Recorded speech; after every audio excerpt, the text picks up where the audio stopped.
Besides being known by many other names, the Gospel of Luke is also known as the Gospel of Prayer.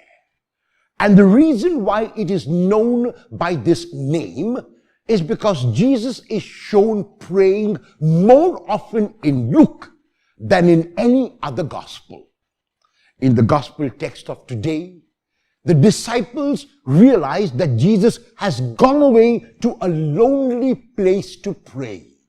And after Jesus completes his hour of prayer and comes back to them, they ask him, saying, "Lord, teach us how to pray." None of us knows how to pray, no matter how prayerful we think we might be.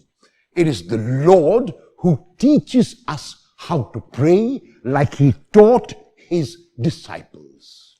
And so Jesus teaches this prayer, which we know by the name Our Father, which is also found in the Gospel of Matthew, chapter 6, verses 7 to 13, and is a longer prayer there.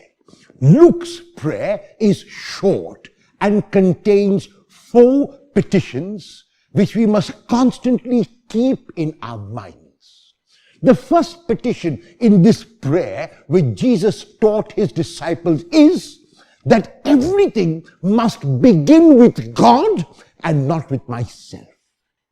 God is the origin and God is the completer, and therefore everything must end also with God. And so the first petition is to pray that God's kingdom of justice, of peace, of love, of freedom, of the fact that we might live in harmony becomes a reality. And so we ask that God's kingdom come and that God remain God, and that we recognize that God is God and not make things God.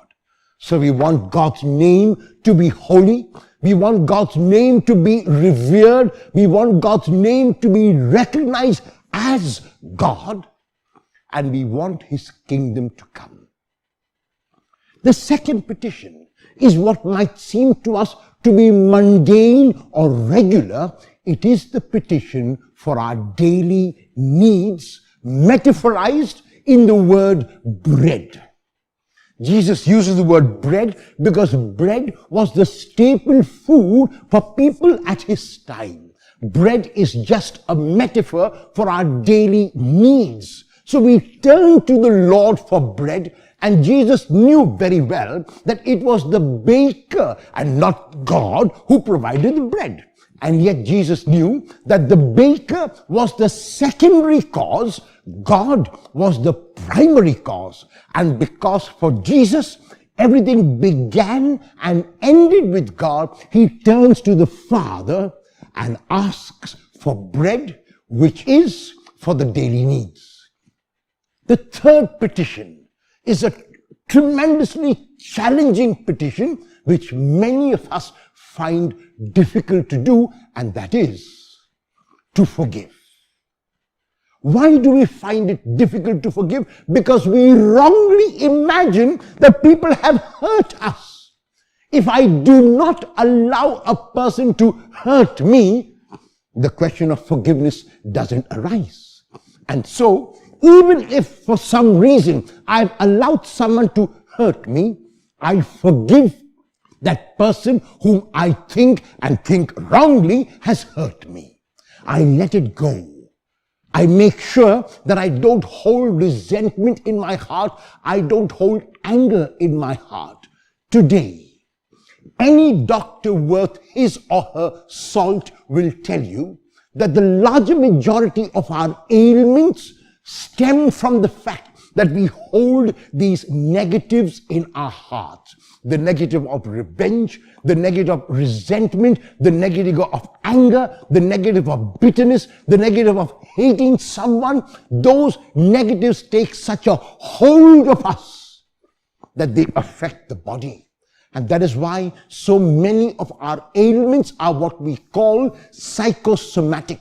The psyche, that is the inner person, is affected. And because the inner person is affected, the soma, the body, is affected as well. And so therefore, in order to enjoy good health, in order to enjoy the beautiful life that God has given us, one of the things that we must do is forgive. And we are asking God to forgive as we forgive. Which means you are telling God that if you don't forgive, God should not forgive you. If you hold resentment in your heart, God must hold resentment in his heart as well. And if God were to hold this resentment in his heart every time I sinned, where would I be? I would be nowhere. And so, because God forgives, and because God loves, and because God lets go, I am invited in turn to forgive, to love, and to let go. And finally, I ask God not to put me to the test. That God will try me, and that life will try me, and that there will be hurdles and obstacles and challenges that come my way.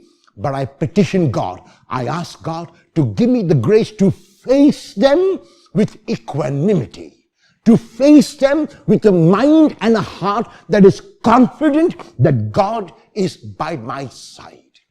And so, the prayer which Jesus taught his disciples and teaches us is not simply a prayer which we recite, but it is an attitude. An attitude first, that I realize that everything begins with God and goes back to God, that God is the one who provides me everything I need, including forgiveness for my sins. And because God does that, I forgive, I love, I give in return. Will you, after hearing the prayer that Jesus taught his disciples, acknowledge your dependence on God? And if there is someone whom you have not yet forgiven, will you forgive today?